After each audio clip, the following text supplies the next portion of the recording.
Okay, so before sessions, online sessions, I'd like you to do the following.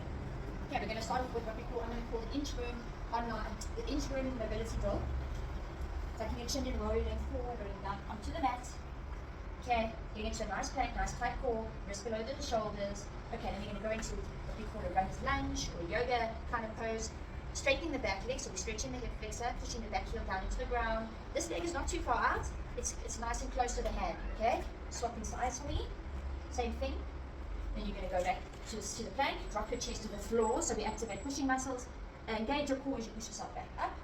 Take one hand to the center, and we're going to do what I call windmills, raising the hips up, fingertips up here, not there, up there. Let's go to the other side. Okay, and then you're going to bend the knee slightly, back up, roll back up for me. And then if you like, you can also do a little bit of a squat.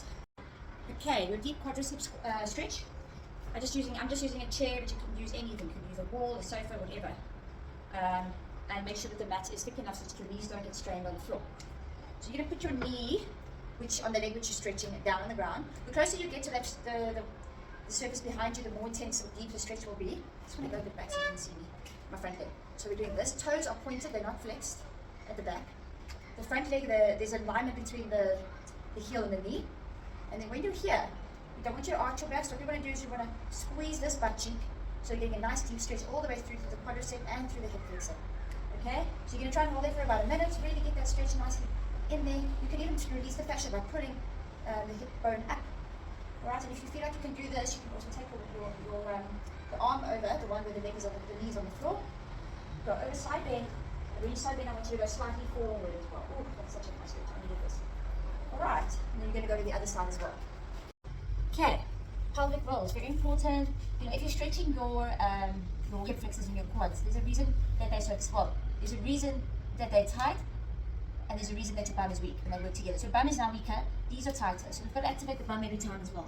We don't just want to stretch because then we're weakening without strengthening. So stretching can weaken the muscles if you don't do it with the opposite side of the split. So basically, you've got agonist and antagonist, so the front and the back, they work synergistically, okay? Pumi, get out of my tutorial. Sorry about that. Okay, so you're lying on your back, trying to get your shoulder blades planted nice and firmly on the ground. Right, that's your neutral spine. You want to get to a slight imprint, so just slightly drawing your hip bones in. Right, if you struggle to get your tilt when you're going up into your pelvic roll, you can bring your feet closer. If you're spasming in your hamstrings, elevate your feet a little bit and keep them maybe a bit closer as well. So elevate them onto a box or a table or something, and then drive up from that point. Okay, so you'll just do an inhale. You're going to inhale, draw your belly button in. Exhale, you want to drive through your heels, squeeze through your butt. Probably no. Keep your belly button in. Keep your ribs tucked in. You don't want to see this.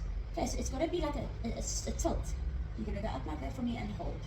Right, we're going to do an in-breath, and you're going to exhale to come down from the top vertebra all the way to the bottom. You want to do like a vacuum effect.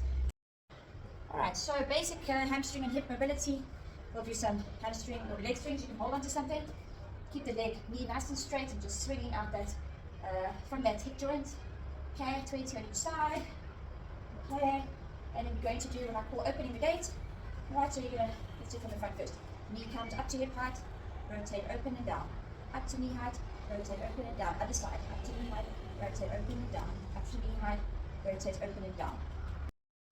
Okay, and then just some basics for the upper body. Open up the legs. Okay, and we're going to take the opposite arm down to the opposite foot. And only to the range of movement that you are able to do for yourself. So if you're not as flexible, don't go as low. We can just focus on that. This also gets the thoracic spine and the upper back nice and mobile and warmed up. Your upper back likes rotation. Okay, so there. Alright, we're going to do some of those. Then we're going to walk the feet closer together. Swing, swing, swing. Okay, and then arms up and up. If you have shoulder injuries, obviously this is not advisable. Alright, and then just crisscross. Right, squeezing those shoulder blades together, and then you should be ready for me when I see you at your